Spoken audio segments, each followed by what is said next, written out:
Get ready to rock out with your talk out. It's the Ludini Rock and Roll Circus.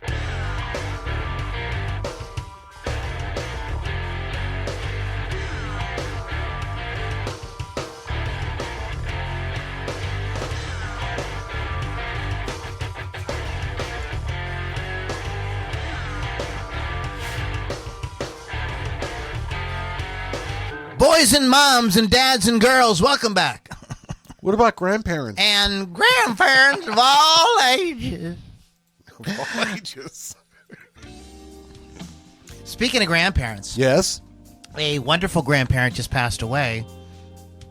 Who? The Catherine O'Hara. Oh, was she a grandparent? I'm sure she was a grandparent. Oh, I didn't know. I'm trying to think like in a movie. She might be a great grandparent. Yeah. At the ripe old age of 71. So what was her...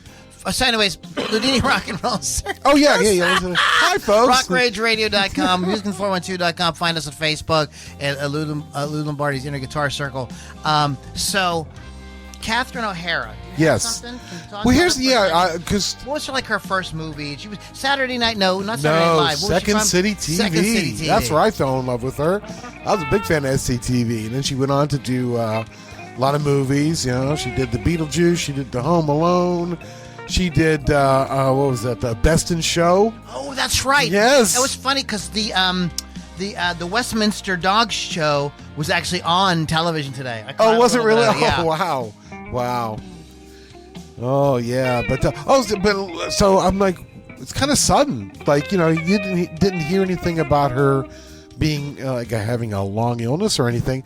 But a really interesting point came up. And I used to work in the medical field. Catherine O'Hara, everybody. That's what we're talking Catherine about. O'Hara, She just passed away, yes. That she had a condition, and I know I'm going to mispronounce this. Is it sinus reversi or something like that? And what it is everybody, commonly, your liver's on your right side, your spleen's on your left. Hers everything was reversed. Like the heart went the different direction. Her stomach was on the opposite side of where a common person's stomach would be.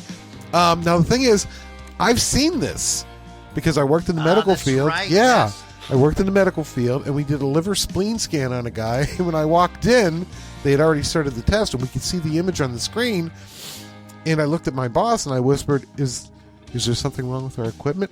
And he goes, "No, this guy, all his organs are reversed." And I'm like, "Oh, that's the first time." Geez. And I actually saw it.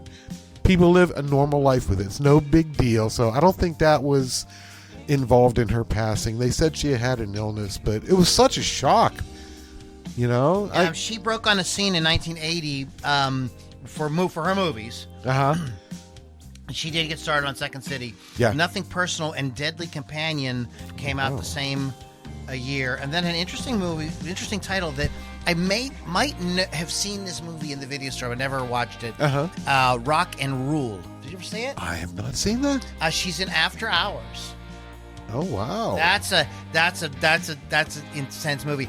I'm partway through like a rewatch of that. I forgot. I turned it off because it was late at night, and I just remembered now that I need to finish it. Finish it up. Heartburn. She's in Heartburn. Okay. Right? It's Meryl Streep and Jack Nicholson. I believe so. Yeah. And of course we mentioned Beetlejuice. Sure. She's in Dick Tracy. Betsy, in 1990. She's in 4 movies. Wow. Dick Tracy, Betsy's Wedding, Home Alone, and Little Vegas. Wow. She's in 92. She's in There Goes the Neighborhood and Home Alone 2. Okay. She's in The Nightmare Before Christmas. I keep forgetting she's a voice in that as well. In 1993. Yes. In 1994, she's a very busy lady. In 1994, did 3 movies: The Paper, Wyatt Earp. Oh. And A Simple Twist of Fate. She's in Tall Tale from 95. 96, she's in 2 movies, Waiting for Guffman and The Last of the High Kings.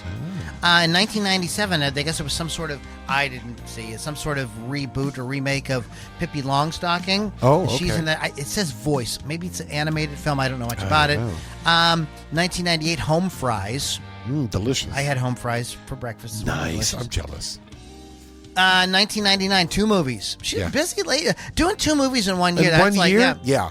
The Life Before This and Bartok the Magnificent. Of course, and you mentioned this, and this is such a great movie. She's in 2000. She did Best in Show. Oh God. And Edward Fuddwhooper fibbed big.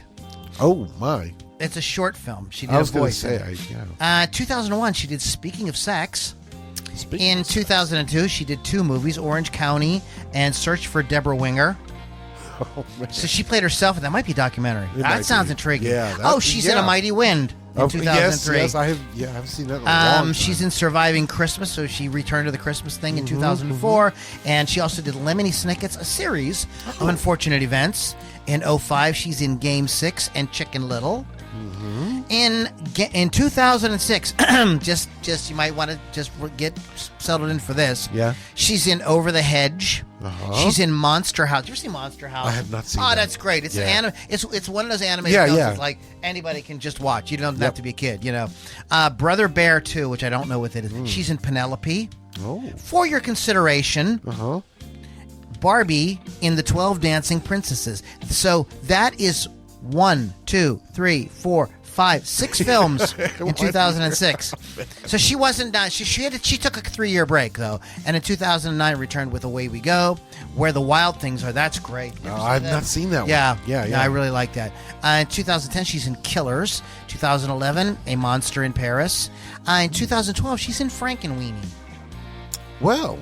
In 2013, ACOD, I don't know what that is, and the Right Kind of Wrong. When Marnie was there in 2014, Being Canadian in 2015, she played herself in the documentary. Yeah, it's a documentary. She's in the Addams Family. I guess it was an Addams Family animated thing. Maybe she's a voice. She played Grandma Frump. Oh. 2020, she was in Canada Far and Wide. It's a documentary. She's herself. In 2021, she's in Extinct and Back Home Again. In 2023, Elemental and Pain Hustlers. 2024, Argyle. That's right, she was in Argyle. That's right, yeah. Beetlejuice, the rebooting of Beetlejuice. And The Wild Robot. And the last film that she left us with was John Candy, I Like Me, which is a documentary about John Candy in 2025. Oh, man. So, rest in peace. Yes, you will be missed. Yeah, man. Like she was great. Like she was a real big part of like the movies I grew up really liking and everything. Yes. So okay, so that's out of the way. Let's get on with music. Guys, when you bend a note. Oh, I thought when you just bend over. When you bend a note, you have to bend it to a note. You don't just bend notes in space. Oh, okay. Okay, and I mean, just like, you don't just go.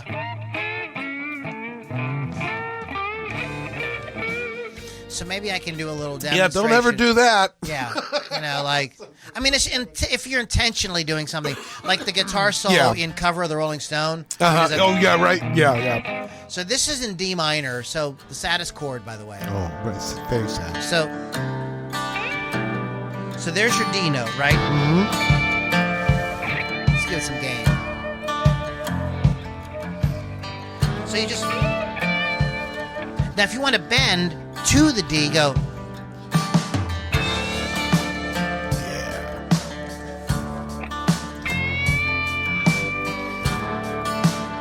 Hear that? Like, it's got to be in tune. You don't want to do this.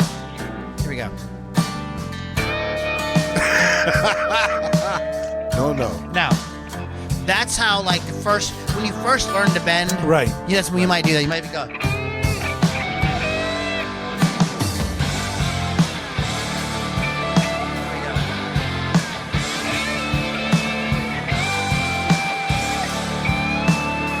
All those are in tune. Oh, nice. And the most common bends are half-step bends and whole-step bends. Whole-step bends are the most common. That's what I'm doing here. I'm bending like F to G, G to A, C to D. So I'm starting 2 frets lower and always put a little wiggle on it when you're done. Sure. Where is your vibrato? Like when you do vibrato, we're taking a side detour into vibrato for a second. Every guitar player has vibrato. Do you have a fast vibrato or a slow vibrato? Fast. Me too. Yeah, Me fast. too. But slow vibrato, blah, blah, blah, Hamna. is, I think is hard. I think you really got to work on it. I remember when I got Eric Johnson's teaching REH teaching video, REH teaching video.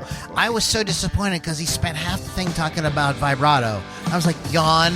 But now I think of it differently. You get like, it. To do slow vibrato and make it sound good, I think it's kind of tough. I think that is easier. Yeah. But to go, Oh, yeah. because if you spend too long on the off note, you sound like you sound bad. You know what I mean? So you've got to kind of get it like just right. And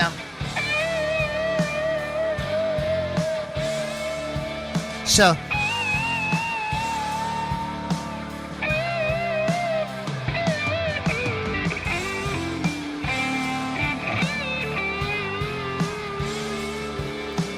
And I think you really have to practice that. Yeah. I need a little work on that, but I can go.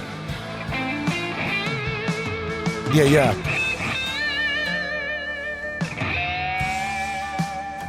But yeah, bend. You don't just bend to nowhere. You know. Well, you have to actually, you're still playing a note. Yeah. That's the cool thing about guitar.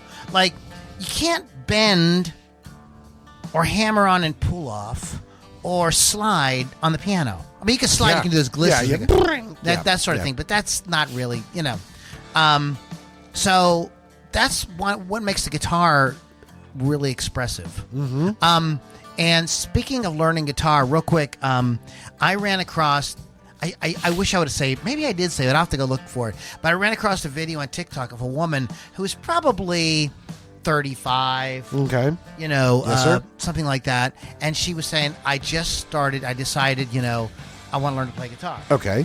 And she said that, like, I just started learning. She says, and I'm really impressed with guitar players. Now, she says, it's a really hard instrument. Yeah.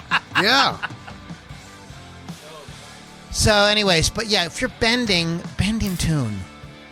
Well, when you first started talking about this, I was making little jokes because I'm like, I don't go, oh, I got to bend up to a D, right? I don't do that. And then as you started talking and even playing, I'm like, I do it, but I do it subconsciously. Make sure you are doing it though, because Yeah. there was times I thought I was doing it too. Yeah. And I listened back to myself like, You're like, what was no, I think that? I'm bending. So like, it's, you know, I remember seeing guys bend or hearing, I could kind of hear that they were doing that. And I remember sitting in my room, my bedroom, on Brem Road, you know, with that, my Cortez gold top, and practicing that, going like, no, like that has to be a note. Like I can't just go, I've got to go. Right, you got to be. So I would do this. So I'd play the note that I wanted to bend to. And then I would bend. Oh, see. yeah. Yep. It's a little off because that music's playing in the background, but yeah. Yep. Now, somebody suggested you could use a tuner. Yeah, you could use a tuner. Sure. You put your tuner on and practice that. That's definitely a way to do it. But you want to really make sure you can hear it. Mm-hmm. But yeah, once you bend, the sort of trick is give it a little delay. Tom Hess taught me this. Yeah. I was taking guitar lessons off him one day in front of about 30 other people. And he said, wait a minute, what are you doing? I bent him. He says, no, when you bend to that note, he says, don't start your vibrato yet. He says, give it a second, then start your vibrato. Oh. So like,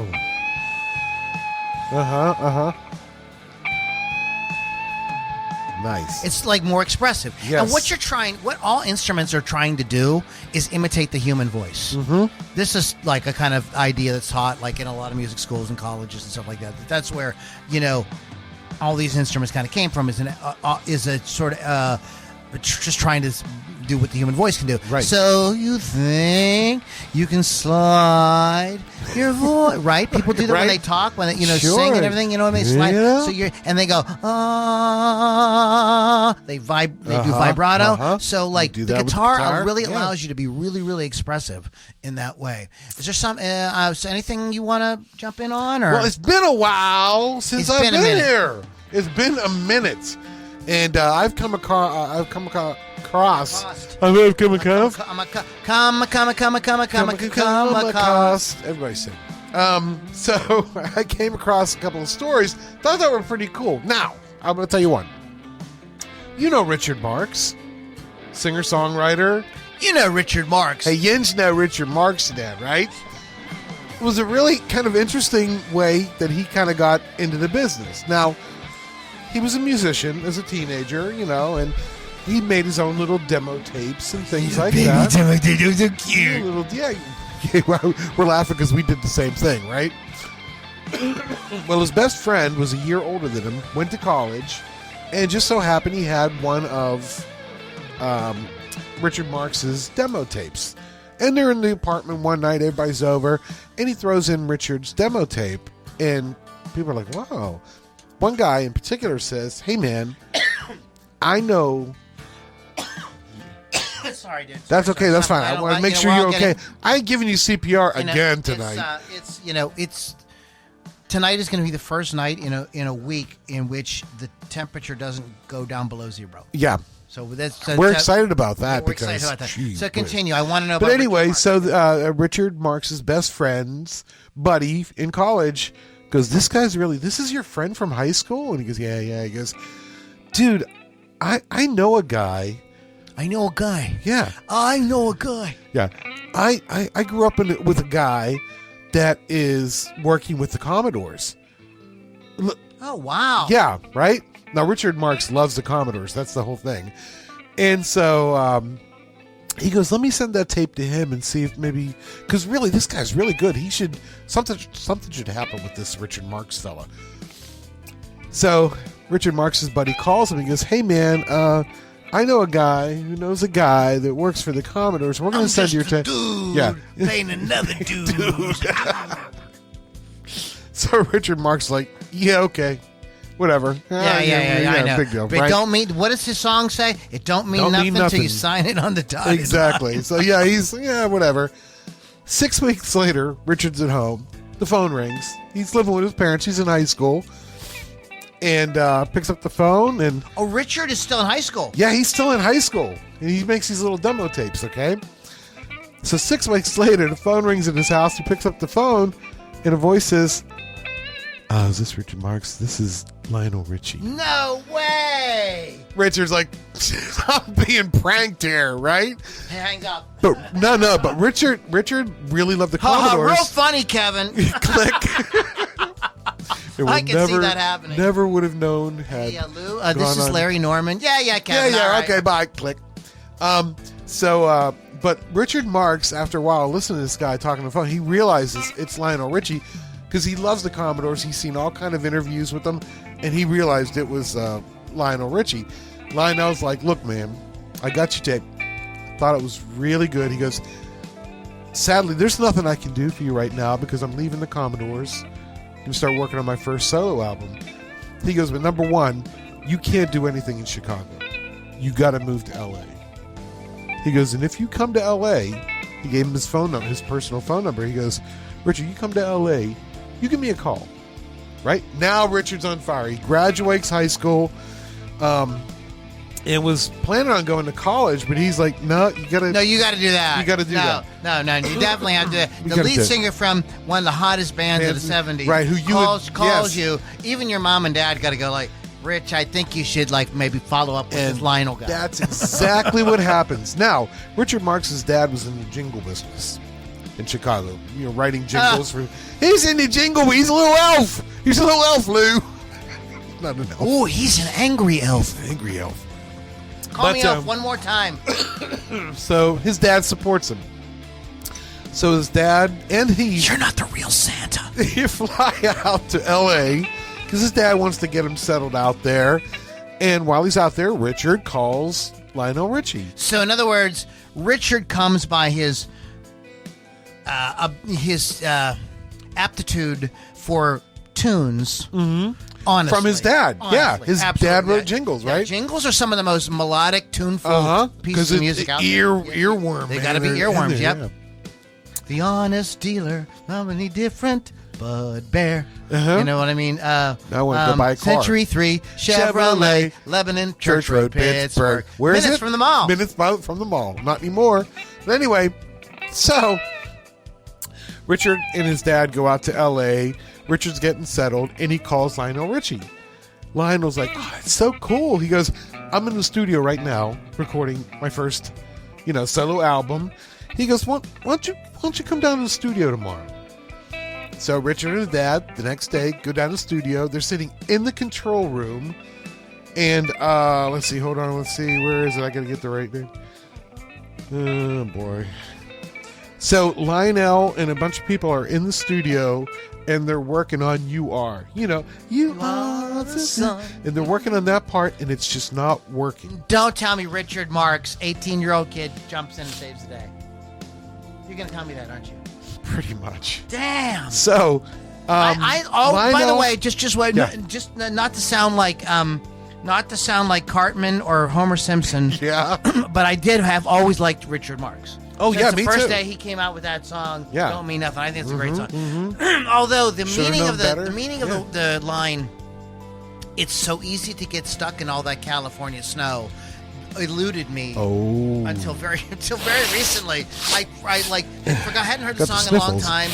And, looked it back up, and then I heard the line. And I went, oh! I know in certain parts of California, there's areas where there's there is some snow. Yeah, sure. You could get snow. And I thought that maybe he's talking about where his studio was or what and then when I didn't realize Snowblind by Black Sabbath was about that, and I didn't know Snowblind by Styx was about. I never know. I continue. Richard Marx saves Richard Marx. So they cannot get. Matter of fact, they've been working on this chorus for 2 days. By the time Richard gets there, so. They stop the tape, and Lionel looks into the booth, and he points at Richard. He goes, come here. He goes, you've been listening to this, right? Matter of fact, before this, his dad goes, they've been working 2 days on this? In my line of work, you have to bang it out in 5 minutes. They should ask his dad what he thought. Yeah, right? So, calls Richard into the booth. He goes, have you been listening? Yeah, listening to us? He goes, yeah. He goes, do you know my part?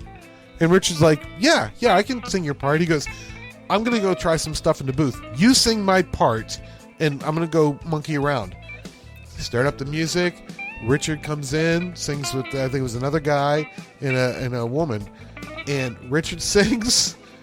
They do that whole chorus. Lionel stops the tape, and he goes, God damn it, that's it! Because of the way Richard sounded. So Richard, he's all over You Are. Anytime you hear the choruses and stuff like harmony, that's him. I gotta listen to that song. Yeah. Maybe we'll play. Listen, maybe when we get to the second half, guys. Yeah, we can try that. We'll play a little bit of it. Exactly. He's on You Are. He's on All Night Long. He's all through All Night Long and Running with the Night. Oh, so wow. Lionel had him come in and do those 3 songs. He goes, I'm on. And in the interview I saw, he sang the parts, and you're like, God damn it, that's him. That's him. So, do you know who played the guitar solo? There's a massive guitar solo on The Night. What's the song about the night? You just said something about night. Running with the Night? Running with the Night. Yeah. You know who played solo on it? Is that Steve? Steve Lukather. Yes, I knew it. Yeah, that's a because I listened to it in my head, and I'm like, that's the Steve Lukather. That solo is smoking hot. Yeah. But that was such a cool way that Richard got it just by making him a little demo tape and giving it to his buddy. Next thing you know. And it can happen to you too, kids. Yeah, kids. Go out and don't get yourself give up on your player. dreams. So speaking of not giving up on your dreams, a lot of young guitar players have the dream of learning how to play a bar chord. Oh, bar chords. Once I got it, because it takes a while, it was like the whole world opened for me. One of the things, so there's an irony to this whole story. I'll save that for you. Save that to the end. But how this came up was I was teaching a young lady last week, and we had been working on the Bo Diddley beat. Oh, yes. You talked about that. Yeah, so like I'm going to do a longer kind of thing than I did on my... By the way, find Mr. Pittsburgh at Pittsburgh Kevin on TikTok. He has a lot of videos. And I've been doing videos literally every single day. Yes. Lou Dini Lombardi. So I've been reposting them because they're so good. So we were learning Black Horse in a Cherry Tree by... what's her name? Go look it up real quick. Can't remember her name. Hold on. Hey, Lee, you just hold on.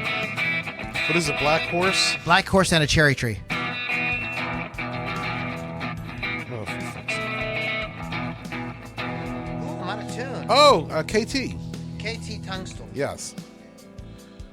Remember, kids, always tune your guitar before performing. No, I did. I knocked it. I know, yeah. And also, you crazy. This is like, the temperature down here has been varying wildly. Wonky. I like to use the word wonky. Wanky. Oh, wow. I'm like way the hell out. And I did tune like kind of right before we started. But it got a little warmer down here. Yeah. That's because I'm here, folks. My heat.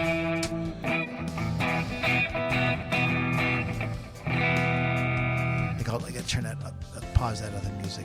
Yeah, there we go. There we go. Whoa! Oh! Come on here. Remember, kids. We got some wacky tuning. It is a little bit wacky. Yeah, so we were learning this song, Black Horse in a Cherry Tree, and there we are. Not T string. What I did was I was turning. Do you guys ever did this where you're tuning, and you tune the wrong key? Yep. Uh-huh. That's what I did. I whacked it the hell. It happens. Can you press that with your foot? Can you hit that foot pedal? It's dark. I can't see it. So don't try this at home, kids. We're professionals. Oh, okay. So it's...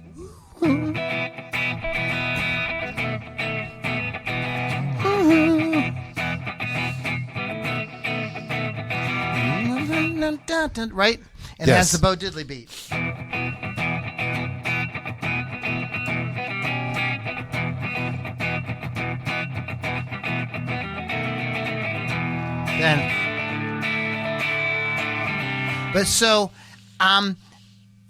She was struggling getting it because you have to do the muting with the right hand. Right. Because you're playing open string chords. And I was like, when you learn a bar chord, okay, this all becomes so much easier. So I'm like, I've been working with her for several months, and we're doing all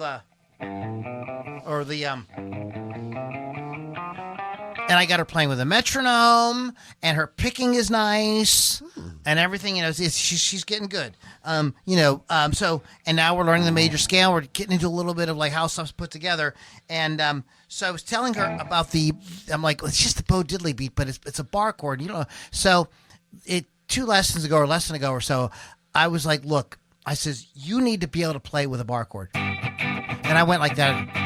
And her eyes kind of lit up. She went, "How you doing that?" She was like, "I'll never be able to do that." She said, "I'm like," I said, "You not only are you going to be able to do it, and I should have bet her money. I says you're going to be able to do it by the end of the lesson." So I'm going to show you guys what I told her, and if this helps you, good. And if you teach guitar lessons, you might want to try to. Maybe you already teach it this way, okay? But the hang up with the bar chord for students is the bar. They go like, "Oh my God, you mean I got to hold down all those strings with one finger?" And it just seems like, you know what I mean? They can't wrap their heads around it. So first of all, that is not true. That's not what you do. That's not how any of this works.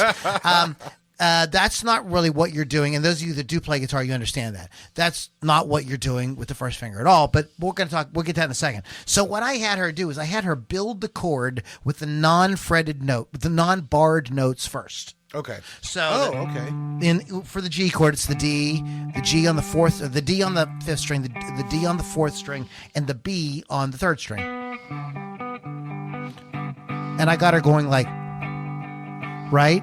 And she's like, "Oh, okay, Yeah. I said, now listen, just take your first finger and put it down on the sixth string in the most natural way you can. It's like it lays out perfectly finger per fret. Like the whole thing is like it's like lines up. There's a reason why we play that chord, because the guitar kind of wants you to play that chord. So, and I said, just put your finger down on the 6th string. Don't worry about this bar nonsense. Just put your finger down. I said, now play the low 4 strings. She was like, and her eyes kind of lit up, and she was like, "Oh, the light. I'm here." Okay, she could tell now. It sounds like a chord, like, because she could play the cowboy chord version, you know. And I said, now just without worrying about anything, just put the rest of your finger on the guitar. So take your first finger and just lay the rest of it down. And she went. I said, now strum it. And she was like, she kind of looked at me skeptically, and she went, like, that's it. You did it. It was good. It was a very satisfying moment as a guitar teacher. But that is how if you're going to teach it, or if you're a young player and you're just learning and you're struggling with that, that's how to learn it. Like, get the non-fretted down notes down first, add the 6th string, then put the finger down for the rest of the way. And over time, you will get it. Now, she's had a lot of practice on a lot of other stuff. She knows the open string chords very, very well. You know, she can play with a metronome. She has good picking technique and some stuff like that. So she's not like a day one student. She's within the first year. She's within the first year. I think I started working with her last summer. So that is, if you're struggling with that, or you're struggling with how to teach it. That's a good idea. See what you can do with that. So before I get off of bar chords, I want to say one more. I want to say one thing about bar chords. So, so the part 2 about this, before we get to the twist ending, is that when I learned the bar chord, the bar chord, the number of the first bar chord. There's the other bar chords, but the main one that we're talking about here.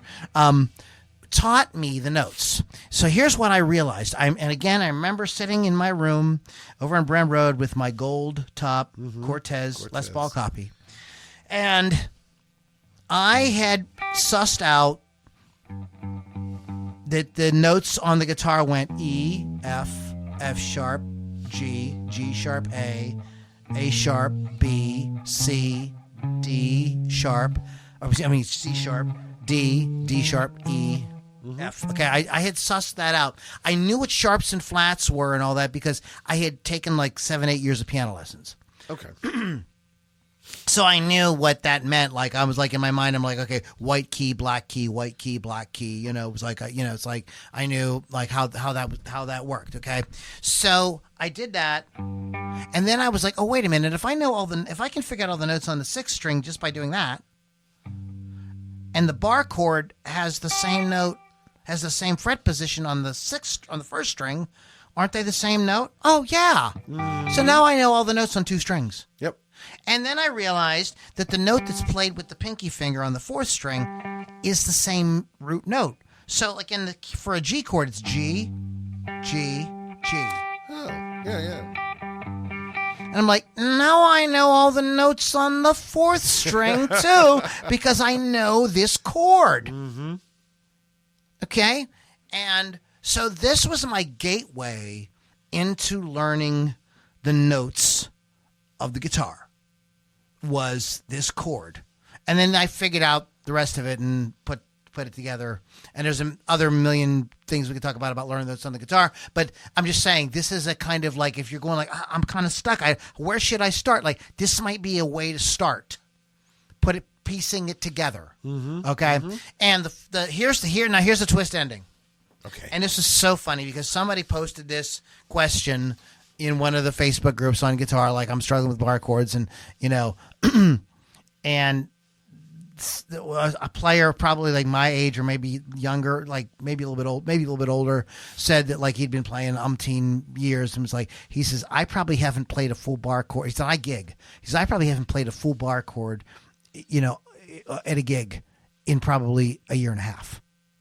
Because here's what happens for all the anxiety around bar chords everybody has. Mm-hmm. You actually don't play them that much. Yeah. You don't. You usually play power chords.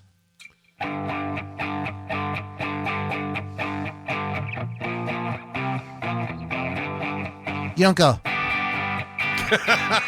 I mean, that's cool to do, but and that's something I think punk rock does a lot. Oh yeah, you know what I mean.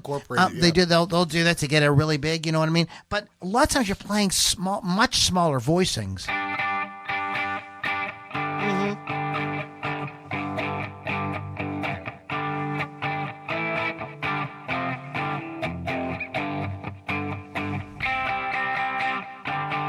Or you're going like, Yep.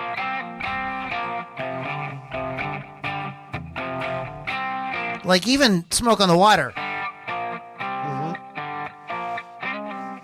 You know, Yep. small. They're just playing 2-note chords. Yeah. So you don't actually play them, but you have. It's like a rite of passage.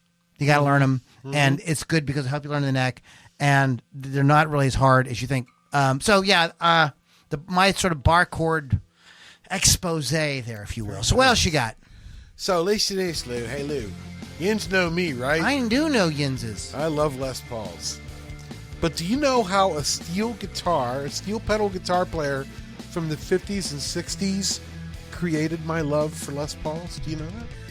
I'm going to tell you, Lou, because Speak to me, sweet pea. Because I'm the storyteller. So, This week on Storytellers, that's right. Pittsburgh Kevin. So, in 1970, Lou, 1970, Mr. Peter Frampton left Humble Pie. Get out of time! I know, it's hard to believe, but it happened. Dude, you're talking crazy now. I know, Peter Frampton leaves Humble Pie. So right after this, he started doing session work. You know, just going to the studio with other musicians. Well, it's you've heard of this next guy. George Harrison asked him to come and do tracks on his album, All Things Must Pass. All right, so Pete's like, I'd love to.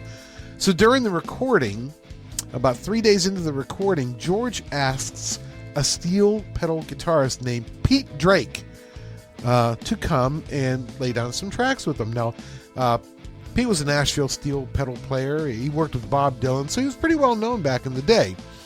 So, Pete, the steel pedal guitarist, shows up, and he asked Peter Frampton and George Harrison if they wanted to hear something different. They're like, sure. So he sets up his pedal steel, and he had this like gizmo, this device, and he put a tube in it, and he ran the tube to his mouth and started playing his pedal steel, only it was coming out of his mouth. What? And he was able to make words and sentences with it. Yes. Lou, I don't know if you noticed, it was a talk box. Get out of town! Lou, it was a talk box.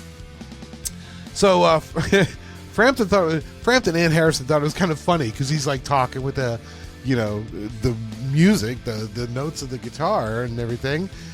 But Pete was like really enthralled with it. He's like, it's kind of cool. So he was eventually able to, because this Mr. Drake there, Pete Drake, he had actually built this talk box himself, but Peter was able to find like a professional one, which is what he used. And Do You Feel Like We Do on his Frampton Comes Alive album. Hey Lou, what He also did it on. He also used it on Show Me the Way. Yeah. Right. Yeah. So just so happens I heard that back in the day, not knowing anything about guitars or effects or pedals, and I assumed it was that black guitar somehow doing it. So I became enthralled with that 54 triple pickup custom that Pete had. And that right there, Lou, is how I became enthralled. Engorged with love for the Les Paul guitar. It's all because of Pete Drake and his talkbox gizmo that he had set up. So there you go. I found that out. That's where Peter found it. So there you go. Okay. Yes. That's crazy, Mr. Pittsburgh. It was crazy, wasn't it? I guess you wouldn't know. Like, if you don't play, you don't know what sounds make what. You know what I mean? Like, had no idea what the hell Brian May was playing. I kept thinking, like, is it an electric violin? yeah. You know, what is that? So that enthralled me, too. So Martin Miller. Oh, Marty Miller. Martin Miller. From yes. Germany there. They have a new video out. It is a movie soundtrack. Cool. Movie themes. Oh, man, And nice. they do, they start with Rocky. Oh, wow. They do Back to the Future, Top Gun, Sound of Silence. Wow. They do like several different themes from Top Gun. They don't just do Highway to the Danger Zone. They do like Top Gun theme. They do a whole bunch of. Playing with the boys. Surely, please, Yeah, it's fun. It's fun. That's cool. You should just check it. They're I subscribed to him. It Dynamite just hasn't come up in my feed yet. they're a Dynamite group. Yes. Oh, like that's funny too. There's all kind of stuff I subscribe to that I never see. Yeah, right? You know what I mean? I have to go, look it up. Anything else? Let's see what I got in my handy. Let me Roll just. up onto the sidewalk and take a look. This is since I haven't been here a while. This is actually a couple of weeks old. This news here, but Norm's Rare Guitars in San Fernando has been acquired by Carter's Vintage Guitars. I'm not even drunk. And TNAG Global. So Norm's Guitars it's going to continue to operate at its iconic San Fernando location with its current staff. Which I saw the Norm. That would be great if it turned out the Norm McDonald. Yeah. This 58 isn't real, Norm Harris. I saw the documentary about Norm Harris, and he seems like a really good guy. And that's one thing he said in the documentary. He goes, I'm not going to live forever. He goes, I need to somehow secure this place for my employees, because they're family. Well, not just that. Yeah? It's a freaking iconic thing in the exactly. guitar world. Yes. Of course. So, but that's cool. Carter Vintage signed an agreement. I can't think of a better company to Carter's buy it. Awesome. Yeah, that's very cool. Very good. Very good. So, yeah, I like I said, I hadn't been here in a while, and I was kind of sitting on that news. But he's still going to kind of like be in the store, but he's not going to actually like run it day to day. The guy had a heart attack, and then after that he had all kind of infections. After that he had a Big Mac attack. A Big Mac attack. I was kind of worried we were going to lose him there. He looks really good, looks healthy, but even he's like, I can't. Yeah, I mean, that's all right. No, good for him. That's cool. Yes. And chill out, take it easy, and just kind of maybe enjoy kind of what has been created there. I mean, what an achievement. So speaking of guitar gear and things like that, NAMM. The NAMM show. NAMM! North American Musical Manufacturers. That one, yes. Not Viet. Not Vietnam. Looks like the best part of you rolled down to crack your mama's ass and up as a brown stain on the bedsheet. I didn't have my friend's face down in the muck and NAMM. I know, dude. Speaking of that, we're gonna digress for a second. Yeah. I saw somebody took Arlie Erm. So, I wish I remember his name. Brendan Toyd. I can't remember his name. He does a channel. It's been going for like 10 years where he takes B movies, right, and kind of like talks about them, and he's a smart ass comedian. Okay, so he makes funny jokes, but he's really cool. He's a cool dude. Yeah.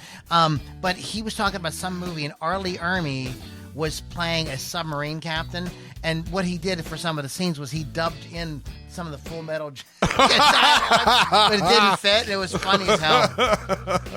That'd be cool. Have you heard Tony Soprano as Darth Vader? Yes. That's really good. I shit. can't wait. Because I kept waiting because they had the scene, and I'm like, I got to hear Tony. I got to. I'm like, that's great. That's great. Have you seen any of the AI stuff that fans have made? There's a great one called Beggar's Canyon. It's killer. It's like, holy crap, just release this. This would be the greatest next Star Wars movie ever. Have you seen it? No. Oh, there's a couple of them. I'll show them to you. Okay, cool. They're really good. So anyways, NAMM, not Vietnam. North American Music Manufacturers, they do this thing that's been going on for umpteen million years, where they now it's in three different there's California, there's England, Germany, or something. I don't know. They're all over. Yeah. There's several of them. They do these things, and music equipment manufacturers get together and they sort of display their wares. Yep. And it's fun to go, especially the one in California, because usually like all kind of famous rock star type going to be there, milling around. So you have an opportunity to get photos taken, and see, there's a lot of spontaneous jams that happen and everything, and maybe we'll talk about that in the future. But I wanted to highlight some of the top gear that was that people saw this year, cool, because that's what it's all about. So what is happening is for those of you like me who looked at the quad cortex, the Kemper, the fractal stuff, and said $2,000. Oh yeah. So this stuff is working its way down. So here's a modeler. This is about the size of a pedal, a bigger pedal. Yeah. Maybe 2 pedals, maybe 3 pedals, Kevin. And it has the modeler, the profiler, and all the digital effects. It has a very small footprint on your pedal board. Yeah. And they say it's killer. Wow. But there are other companies that are making these things not for $1,399, but making them for way less than $1,000. And a lot of people are saying they're actually pretty good. Yeah. So that's why I was not spending $2,500 on the Kemper or the Fractal. I'm like, this technology the price is gonna come way down. It's gonna come down. Yeah. But it's a compact version of the flagship Quad Cortex, designed to give players world-class amp modeling, effects routing, and capture tech in a smaller pedal board-friendly unit. Maintains the full Core OS platform and Neuro capture features. Players who love Quad Cortex power but don't want the large floor unit, this is the problem that it solves.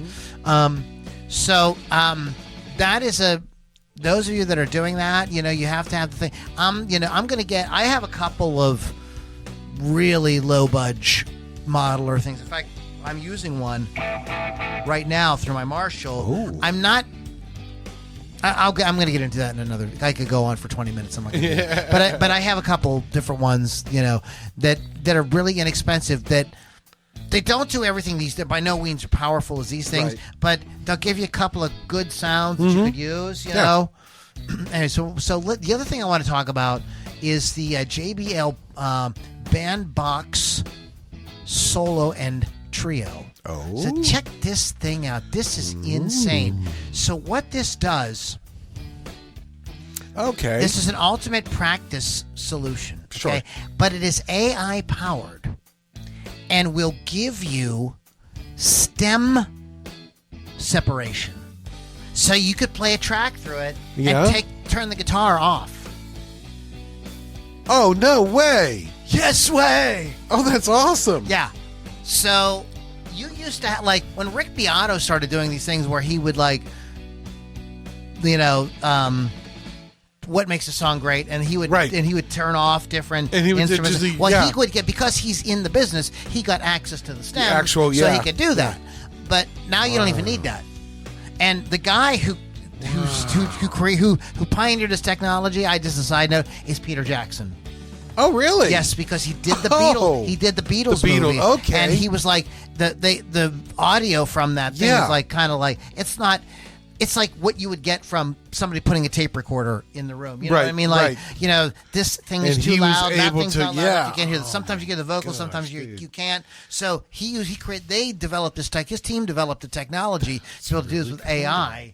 To separate all the instruments, so that that's the kind of thing I wanted to do in my bedroom when I was a kid. Yeah, right. You know what I mean, with my dual cassette duplicating thing. You know, but so that's the thing about this. Cool. That's while it does the whole thing. It gives you jam tracks, and it's does that all that fun stuff. This is the real revolution: is that you can separate all this, so you can isolate mute parts. Yeah. You don't need the cloud either. It's pretty sick. That's really cool. Blackstar Beam Mini is a desktop amp that's the first to natively support neural amp modeling. So this you can get the neural amp models and use them in your Blackstar Beam Mini. So you can get great tones from some teeny tiny little thing you'd set on your desk, just to jam along with. That's a cool thing.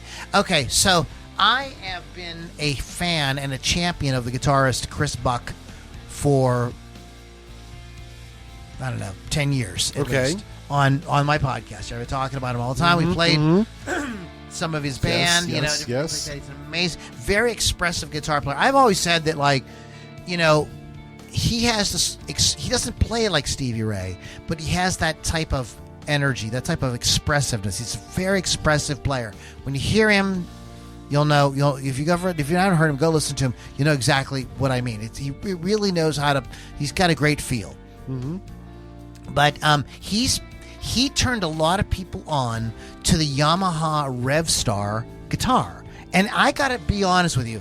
When I saw him playing it, I don't know, 7-8 years ago, I was like, I want to get me one of them. Yeah. It's a very cool looking guitar. It's Gibson inspired, but it's also got the classic Yamaha. Remember when Santana was doing those guitars in the 70s and 80s? Yes. You know, it has they blend together like a lot of different things. It looks vintage, but it's got a lot of cool modern stuff. And he started playing it. And he plays other guitars too, but he started playing it on his channel. I mean, it's been a while. And he didn't just start doing this a few months ago. And so finally, they gave him his own signature. And people were kind of calling for that, like in the comments on his videos, like, excuse me, when's Yamaha just going to break down? Because you're selling more of those Revstars. Because of him. Yeah, because of him. So, let me take a. I want your opinion on this because I heard Phil Knight say this the other day, and I thought, man, as a business owner, this really kind of like hit me. And he said, I got to tell you, I told Hartley Peavy that you should have offered Eddie Van Halen half the company if that's what he wanted to stay. Oh yeah. That was one of the biggest screw-ups in guitar history is Peavy losing Eddie Van Halen. Exactly. Because Peavy was just like they were always nipping at Fender's heels, right? They were like the redheaded stepchild of the guitar and amp thing, you know what I mean? And here, when they developed the 5150 amplifier, it was like, to this day, like, it's modeled and there's like a zillion different variations, and Peavy still sells that amplifier, but they lost Eddie Van Halen. Yeah. I mean, you know, like, they should have, like, if they couldn't get, you know, if they needed the guys at Fender or Music Man to build it, he should have went through back channels and hired those guys. Right. Do whatever you can to make Eddie fucking Van Halen the most famous guitar player of the modern age. Yeah. Yep. I mean, people. He's Eddie Van Halen's like a punchline in jokes in movies and TV shows about people. Yeah. People don't even know who he's anything. so embedded into. Yes. He's like Jimi Hendrix. He's a second. Everybody's like, "Who's the second coming Jimi Hendrix?" Eddie Van Halen. Yeah. Absolutely. And just for his iconicity. Yeah. Iconicity. I like it. Listen to that. See, I doing some book learning and all that. You did that. So, I'm distorting. I'm yelling. You crazy. Simmer down now. Monitors need to be a little bit. Down so, now. you know, and the same thing, like, Jackson lost Steve Vai. Now, I hope that Ibanez better be kissing Steve Vai's ass. Like, 9 Ways to Pittsburgh. Like, they better be doing right by Steve. Yep. But anyway, so, just as the Chris Buck Revstar. Interesting. Yeah, I think they're dynamic. It has P90 pickups. That's his thing. Yeah. So speaking of artist stuff, Laney has partnered with Billy Corgan. Okay. A 60-watt dual-channel guitar amp co-designed by Billy. Deliver lush, clean tones and high-gain distortion in a single head, bringing classic and modern tones. Players who want one amp that handles sparkling cleans through saturator. So, okay, it's cool. We'll see. We'll see. That is not a new thing. There's a gazillion tube amps that do that exact same thing. I mean, you know, everything tickles somebody. Exactly. You know what I mean? Like, everything, like, you know, and there's things that tend up to tickling a lot of people, like the Marshall JCM 800 or the Fender Deluxe or the, you know, the Vox AC30. You know what I mean? Those are, you know, but there's something for everybody. Yeah. And maybe this will be something. It's kind of cool. You know what I mean? Like cool. this. Yeah. So this is a kind of strange thing, too. Yes. Dunlop issued the Iron Maiden Killers Crybaby Wah. So I went and listened to it. It's just the wah pedal. Yeah, it's their original circuit, but they put Eddie from the cover of the Killers album on the pedal. I see. Okay, and it's like a collectible. I mean, if you gigged with that, how long before you wore Eddie's face off? Yes, it's okay. It's cool. I get it. I get it. It's cool. Right. I'm not going to rush out and buy one. No. So this is something that I did listen to and thought was absolutely killer. And I'm always a sucker. Like you don't have to twist my arm much to buy a new overdrive or distortion. Mm-hmm. Like I mean, it doesn't take much. And so I listened to the man himself, Joey Landreth, demonstrate the Dirt Dog. This is by Revv Amplifiers, and what he said was, my new record. I played this Princeton Twin. And, I liked the way it really distorted. And I told Rev Amp, okay. And the whole time I'm watching that video, I'm like, I played through a lot of Fender Princetons. Not Princeton Twin. Fender Right. Princeton, excuse me. I played through a lot of Fender Princetons in my life. I played them loud and everything. And I never played through one that sounded like that. So I'm not so sure exactly where he's coming from with that. It does, in any case, it does sound very cool. Good. And of course he's demonstrating it. So he's going to know. The other video I watched on it is that Sean Tubbs. He's disgusting. Like, I mean, he could make a fart sound good. Like, there should be a video where he takes the fart. You've seen the fart pedal, right? Yes. Oh, Olga did a video on it. It's great. But I would like to see somebody super serious, like Sean Tubbs, like sit there and it would be a great parody, like him to talk about and listen to the detail in this fart. You know how he gets he's super, you know what I mean, like nerds out on it. That would be hilarious. I should call him up and suggest that. Yeah, you should. So what do you think about your Epiphone? You just got a new Epiphone. I just got one.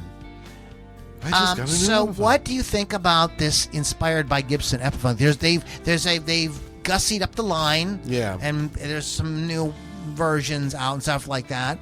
What are your sort of thoughts on that? So now I'm sitting here thinking, because I just got a brand new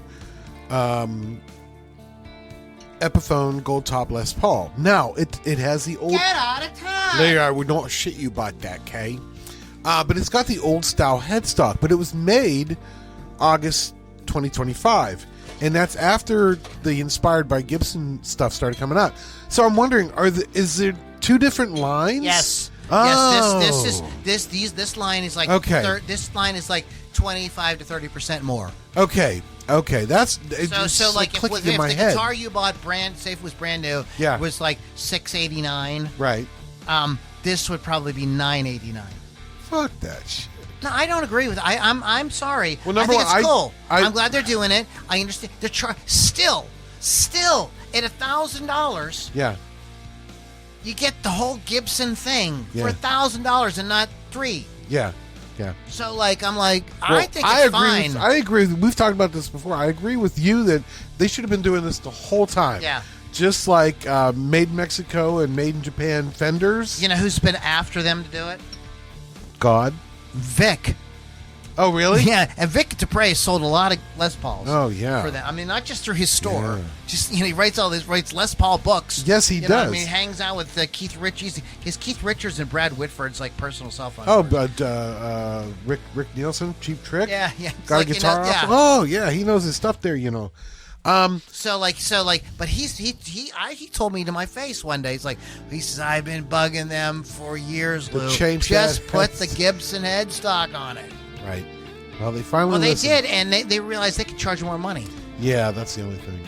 The thing is, I would not pay the extra money for the headstock. Mine's an Epiphone. I'm proud. Hey, I'm proud it's Epiphone. Yeah. Would you pay extra money for stainless steel frets? No. I absolutely would. Yeah, but you're a different kind of musician than I am. You stainless steel frets. You can't wear them out.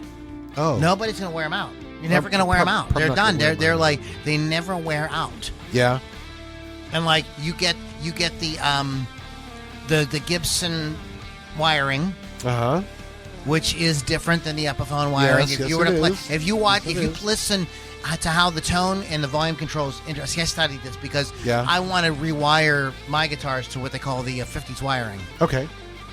How the volume and the tone controls interact with each other is different on that. So they give you that. So they do. It isn't just the headstock. If it was just the headstock, it'd be okay, I'm being a little vain or whatever. Yeah. But it's got the headstock and it has. Okay, so it is. Some, they've improved the whole Epiphone line with it. So it's going to be like the Epiphone A+ line. You know what I mean? Gibson has their custom shop that they charge Google $1 million for. So. But I wonder if the Les Pauls, if they have still have a veneer, like for the flame tops, if it's a veneer or if it is an actual It's a cap. top. It's an actual cap? 99% sure it's a top. Okay, well, all right then. So I want to talk about this here. I want to talk about Gibson Custom Shop Atomic Age. So they've taken these. Let's see here if I can pull up on the. So okay, here they are. So they've got these crazy guitars. For one, they've got the 100 years of BB King. Ooh, look at that! And it's this really insane sparkle. What? Real? Is that Is it dark blue or purple? I think or, it's like a purplish blue. Yeah, like deep royal blue. Yeah, and double binding, the gold hardware, the mini tuners on the bridge, and they have the Gibson Mod Collection Metallic Mutant. What? Come on. And this is a kind of 335 thing with a trapezoidal bridge thingy, Yeah. Trapeze bridge, yeah. The trapeze bridge. Trapeze. I can't talk either. Yeah, you see, when you get the trapeze bridge, like these little mini trapeze guys come out. They and do. They dance on it while you play. It's worth the extra money. Absolutely. Yeah. Actually worth another $35. This is an interesting guitar. This is called the Gibson Atomic Age Concept Guitar. I can't blow that up or shrink it down. What the heck? Remember that Saturday Night Live? What the hell is that? You What the kids hell get away is from that? that. I know what that is. What the hell is that? Yeah. I don't even know how to describe it. It is a kind of like Les weird Paul Les Paul single cutaway shape.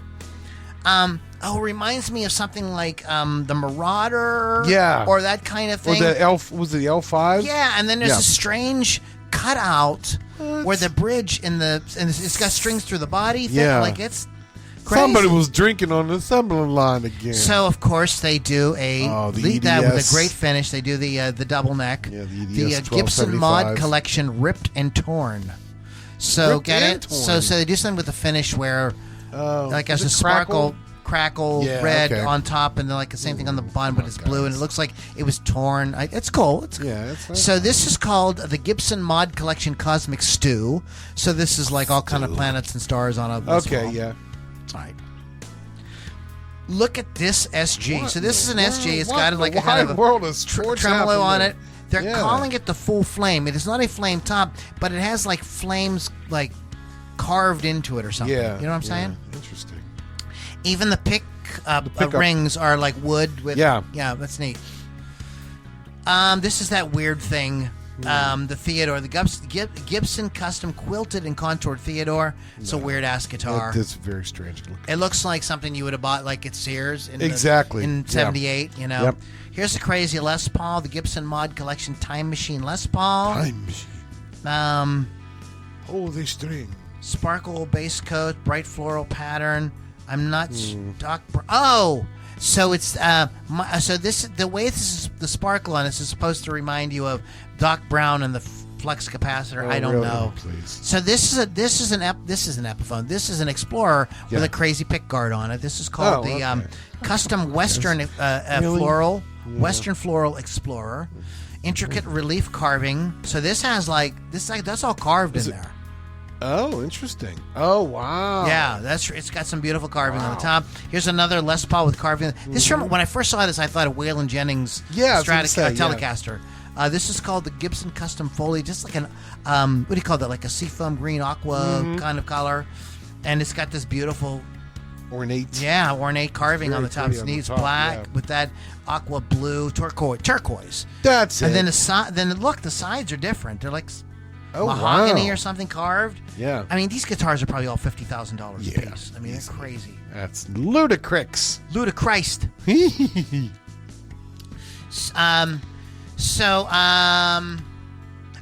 this is so. Yes? I'm looking at all of these things, and some of them are cool. Yeah. I of course love the Revstar, and I think that the JBL band box solo trio where they split the thing takes out, you can mute different parts, instruments. Yeah, I think that's fantastic. Yeah. But the one thing that I went I'm definitely buying is the Gator and Vertex unified pedal board system. Oh, so Vertex is a pedal making company, and they were doing custom pedal boards for people for many years. And then they make pedals too. They have all kind of crazy fuzzes and stuff like that. They have a super cool channel. If you're into guitar, you should follow them, because now he's doing. I think his name is Mason. He's doing interviews with like famous musicians. There's a great interview with the guitar player from Huey Lewis and the News, where they really get into the weeds on American Psycho and stuff like that. Yes, it's really cool. yes. It's really cool. But in any case, so this guy's been making pedals and everything like that, and he's been doing custom pedal boards for people. And he's like, they're expensive because we're making them, and he says, I'm not a major manufacturer or whatever. So he partnered with Gator that makes all kind of cases and stuff like that and everything. Yeah. So they used his design, and now they're manufacturing this pedal board system that is sweet as shit. And he's like, he was talking to John Bolger from Premier Guitar. He said, the best part, John, he says, this is a fraction of what one would cost if you bought ours. Right. He says, because Gator can make make them in mass. Yeah. And Kevin, this thing is so awesome, and it there's like 6 different ways to attach the pedals. There's nothing weird, there's no string, everything is super clean, all the power supplies and all that are hidden, and all the versions have a lift up compartment on the top row where you can hook up pedals that maybe you are always on, so you don't really need access to them all the time. Oh, okay. And there's ways to add that's kind of cool. Power supply boosters, and if you are you're not using an amp, you're running directly, there's things where you can easily do your XLR connect. I mean, they've like literally thought of everything, and it comes with a sweet ass gig bag. It's like a super sturdy gig bag. Yeah. There's all kind of pockets to put all kinds of stuff. It's got a strap on it, like it's like everything you would want. You know what I mean for gigs? It's like it's sweet as shit. Nice. So that's on my list. But that was the only like thing that I saw that I was like, I gotta have this. Excited. Just for me personally. I mean, what would you think? Is there anything on there that you thought was really cool, or? When you talked about the Yamaha guitar, what is the Revstar? Revstar. As soon as you said that name, I knew exactly what and I had to go look it up. I'm like, am I right? Yeah. So I thought that was kind of cool. I would love to have a Revstar. That's a guitar I want to own, but the pedal board would be like, for what especially what I'm doing now. Yeah, it'd be really, really sweet. Exactly. So that is it for guitar stuff. We're gonna do a quick movie corner with all y'all. Oh yeah. So we already talked about Catherine O'Hare, so rest in peace. So you said you watched Sling Blade. Yeah, it's one of those movies at least once a year. I'm like, I'm gonna move for some Sling Blade. And the thing is, like, did I have a couple of golden monkeys when I was watching it? I don't know. Tale of the Golden Monkey? I might have. And I'm just sitting there watching this, and I'm like, this is a fucking masterpiece. And for this to be like his first his first attempt to make it foray. I know, good thing you're here. Into movie making, it was just incredible. And I just like sat back and usually I'll just sit there and watch it. I'm like, yeah, that's pretty good. I just soaked in every word, every piece of dialogue, every camera angle, and man, it's just a fucking masterpiece. What a great movie. It's a masturbation piece. Yes. It sure was. I'd like to give me some of the French fried taters. That's all you have to say about it? That's all I got to say. Is just Randy, you tuning son of a bitch. Exactly. Oh, I just want to kill him. It's Dwight Yoakam is in it. Mm-hmm. And, Robert Duvall. Yeah. I know, but who's the other? Oh, is it really Ian Moore, the blues guitar player, Ian Moore. Oh, is he part of the band? I think he's Randy. I think he is. He is. Yes. Yeah, that's Ian Moore. They're all real musicians. Yeah. That's it. As soon as they started playing that scene where he's just like, I'm like cracking up. I'm like, yeah. How long have you guys been playing together? Anyway, hey, Lou? I'm fixing to kill you. I'm studying on it quite a bit. I've been studying on it quite a bit. Yeah, some of them French fried potatoes and then that mustard sauce. Ain't no gas in it. I did that today. Went to Ain't work. no gas in it. I went to work and went to turn on our sinks, and of course the pipes were frozen, right? So our handyman came in, and he's like turning this. He's like, yeah. I said, there ain't no gas in it, and he bust out laughing. I'm like, perfect. I just watched the film. He's seen it. I love it. Like, Scooter. I watched a couple documentaries. I watched Kidnapped, Elizabeth Smart. Oh wow. Okay. Which was it was okay. I watched another documentary that like irritated me, and I cannot for the life of me remember. I need to make the notes while I'm doing the stuff. Yeah, that's and not why. wait That's till why the my phone with me. Yeah. But this was a weird week. We're doing this on a different day than we normally do. We're doing it on Saturday instead of Monday. Yeah, like it's crazy. Yeah. This week was brutal, dude. Like I shoveled so much snow. I mean, oh my god. Yeah. There's like not a thing on me. Do you remember the end of towards the end of Raiders of the Lost Ark? Where they finally get the Ark and they get on the boat. Yeah. And they're sailing. Yes. Well, they don't have the Ark. The Nazis have the Ark, but they get on the boat. Yeah. And they're sailing. They're going to follow the submarine. Okay. And he's laying there, and he's just like everything, And she's like, ow, ow, ow. Yeah, everywhere. And finally, he's like, is there yeah. anything that doesn't hurt? And she points at his forehead or something, and she kisses him or whatever. Right. But like, that's how I feel. Yeah. And the other way I feel, and it's Harrison Ford as well, is after he gets tortured in Empire Strikes Back, and they bring him in, he goes, I feel terrible. Like, yes. that's, anyway, so... Yeah, I was going to ask how you felt after. I knew how you felt. Dude, there was like 3 or 4 rounds of shoveling this week that were just exactly. and like that was really deep, really heavy. I just try to crazy. keep up with it. And we're as not the used to that, stuff dude. is We coming haven't up. had we haven't been having bad winters here. No. You know what I mean? We get like once snow Yeah. a season, and that's it. Yeah. And then you get a couple little snow showers, Yeah, and maybe dusting. and then you have one, usually towards the spring, where you have like an ice thing. Right. And that's it. Yep. And it's been like that way for 10 years. The last time we had this was about 10 years ago. Yeah. It's like every 10 years. In any case, there was another documentary I watched, I can't remember, but a Kidnapped Elizabeth Smart. So Elizabeth Smart, I don't know what it is. I watched another documentary about Mormon people. They have all kind of problems with kidnappings and stuff like that out there. I don't know what is going on. I think because they all have money. But this young lady was kidnapped 2001, 2, something like that. 5, something like that, early 2000s, in the aughts. Yeah. And she was gone for 9 months. I couldn't remember how long she had been was gone. recovered. Wow. She did get recovered. And just to kind of hear how the story's told, from her family and what went through. There is a very sad thing that happened, was that there was a guy that was working for the family, he was accused. Yeah. And he was so upset because he was like, I love these people. He's like, I would never. And he was so upset. He was like, and it was on TV and everything. Yeah. And it caused him so much stress in his life that he ended up having a heart attack, and he died. Oh man! And and that was the thing that really kind of like made me realize what a piece of shit this guy was. That like the havoc that he caused wrecked on people's lives, and even this poor man that just like went to their house. I forget, he was a plumber or like, you know what I mean. He was a handyman or something. It wasn't like literally. He was a little goofy, like, you know what I mean. It was like kind of a like. You know what I mean? Like, blue collar, a little greasy, you know what I mean? Like, but the typical guy who gets blamed, right? Mm-hmm.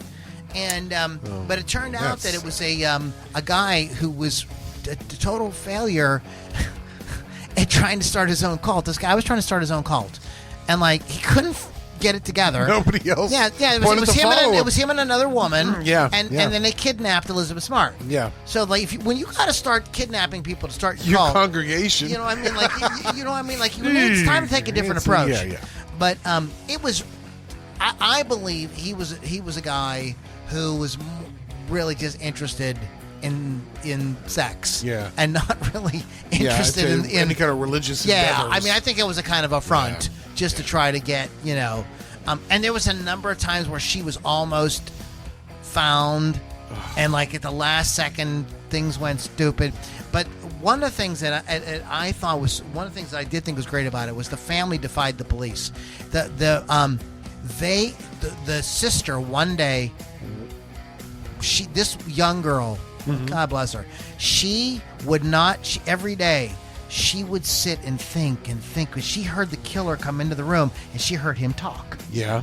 And she was like, I know his voice. I know his voice. I know. So this went on for months and months and months. And she was doing all. She was a little kid. Elizabeth was 14. I think this girl was maybe 10. Yeah. And she was literally doing everything to try to remember. She would read random stuff to think, So she said she was sitting in her room, flipping through the Guinness Book of World Records, and she knew immediately who the voice was. So she went and told her dad. And the dad, of course, calls the cops. And they're like, well, we don't know who this person is. We can't go by a 10-year-old's voice. And like, the dad's pissed now. Because he's like, wait a minute. There's been no break in this for months. We finally have something to go on. And he said the cops kind of didn't take me seriously because it was my 10-year-old daughter. What does she know, derp? And this just goes to show you follow up on everything because you never know. There's been so many. Don't they watch TV? Apparently not. If you watch the cop shows, like the cop shows from the 90s and the early 2000s, it was always that weird Columbo. Remember Columbo? Oh, it was some weird little thing. The thread on his socks was a different color, and that's how I knew. You know what I mean? It's like, some little thing. I noticed your socks there. Yeah, exactly. Right. Excuse me. This just one thing that's been bothering me. Before I leave. Yeah, right. Peter Get him, Columbo. And they just never. So this young lady is like, they're kind of looking at her like she's crazy. She's just a little kid. Her parents are like championing this. Her uncles are all championing. So finally, they go around the cops and they go to what's his name? It was a big TV show on TV. America's Most Wanted or whatever. Okay, Not America. He was Walsh. His last name was Walsh. Not Joe. Not Joe Walsh. John Walsh. John Walsh. And he had lost his son. Remember, he did that yeah. television show every week where he would show missing. Yeah. I can't remember the name of that show. So they went on there. I think it is America's Most Wanted. Maybe. Yeah. So they went on there. Yeah. You know what I mean? They went on there and they're like, the cops were like, no. And don't they were like, do that. No, we're doing it. And that's what ended up happening because somebody knew somebody who knew somebody. Somebody picked the guy up. Yep. They found her like immediately and it was all over. Wow. But to hear their journey is pretty good. It isn't the greatest documentary in the world, you know what I mean? It's not like she's still missing and nobody knows. There's no right. It's not like one of those missing 411 cases. Oh, the other documentary that I watched, and man, I could go on for half an hour and I won't, is Age of Disclosure. This is on Amazon Prime. I saw it through a third-party app, so figure it out. Figure it out. It is. This is a UFO documentary. Oh. And instead of people like George Yosakoulos and Eric Von Donigan and people of that ilk, these are all military, like Lockheed Martin's employees. Okay. Yeah. There's some political. Marco. Who's Marco Rubio? Rubio? Is he our Secretary of State? What is he? Oh, I don't know what they are. You know what I'm saying? Marco, but Marco Rubio. He's in it. He's in it. And Harry Reid is in it, and it is very. So I have a lot of thoughts about it. Yeah. I've left a comment there's a channel for it on YouTube. It isn't on YouTube, but they have a channel for it on YouTube. Okay. They have clips and stuff. And I just thought the whole thing.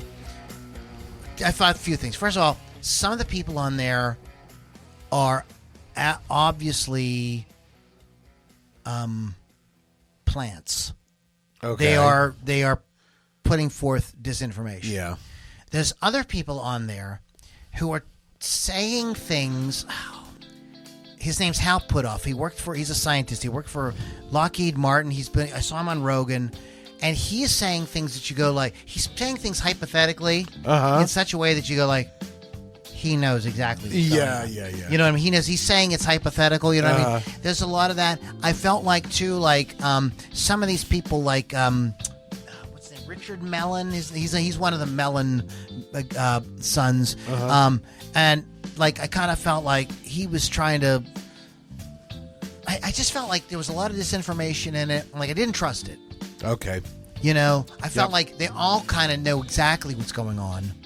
You know, and they're like, you know, look over here. Yeah, you know, this is all we can really say about it, because a true whistleblower would have to have armed guards around him, right, at all the time. It's like that. What was his name? Grush, David Grush. Who came out and testified in front of Congress a year ago? The guy who filmed the Tic Tac. He's a pilot. That's another guy. I can't remember his name. He's another guy. Like they were all in there too, and I just got the impression that like they were told like you can say this, but you can't say this. Can't say this. So I got a feeling like all of them knew a lot more than they were letting on. I mean, I didn't find it all that earth shattering. I think that the documentary was made for people who were like super skeptical and don't really know much about what's going and haven't heard much about it. And this would kind of like, because the people in it are, through their credentials, are more credible people. They're not Eric Von Don. Nothing against Eric. Like if you like Eric, that he's all right guy. I'm sure he's a nice man. But like. You know, they're not people of that like conspiracy, ancient aliens. Like they're not in that. These are like people that have credentials. Okay. They would stand a lot to lose, you know, if they were just spouting something. So again, they have a lot to lose. Who's telling them what they can say and what they can, you know what I'm saying? Yep. I don't know if I'm being super clear enough on that or not. But that's what I watched this week. Okay. It's $20 to rent on Amazon. I highly recommend you find it like I did and watch it. I don't think, if you're a UFO, you've been following it for a while, like I don't think any of this is going to like blow you away. Yeah. But there is some information about like, there's a theory now as to why these things that people are seeing inside, which nobody's debating that. You're seeing that we are seeing these things. We know that sometimes they land. We know people have gotten sick from being around. We know, you know what I mean? It's not like I get all that. The question is, what really is this stuff? But there's somebody. It might have been Hal put forth an actual, in its own way, credible kind of sounding scientific theory as to like how these things might be doing what they're doing, and stuff like that. So some of that's really interesting. Okay. But it's okay. So nothing really earth-shattering. I did not watch anything nearly as cool as Sling Blade. I am thinking about restarting Lord of the Rings. Oh yeah, okay. I'm thinking about it. It's an investment. I know. I bet it's so worth it. Yeah. I love it so much. Yeah. I love it. So that's all we're going to talk about today. Yep. I'm going to come back, play a little bit of music in a bit here. Yeah. Give you some rock history highlights. Go to Facebook, Lou Lombardi's Inner Guitar Circle, rockrageradio.com, and Music from the 412. Go to all those places, and life is going to be groovy. It's going to be just good. It's going to be groovy. Find Mr. Pittsburgh. How do we find you again? Yeah, go to that TikTok place. I am at Pittsburgh Kevin, all one word, Pittsburgh Kevin, and you'll see my shenanigans. How about you, Lou? Don't forget to find me on TikTok at Ludini Lombardi. Just find it on TikTok. Mostly guitar lessons, and there's some great like mini clips going way back. Oh yeah, of the podcast. Yeah, there are. Some people have now found those because like I've been doing all these videos now, and they've shown up in my feed a couple of times. Yep. So they're fun as well. All right, guys, thanks for hanging out. You listen to Ludini Rock and Roll Circus. We're going to come back with some great music, but for the rest of you, we'll just catch you all on the next Ludini Rock and Roll Circus. See ya.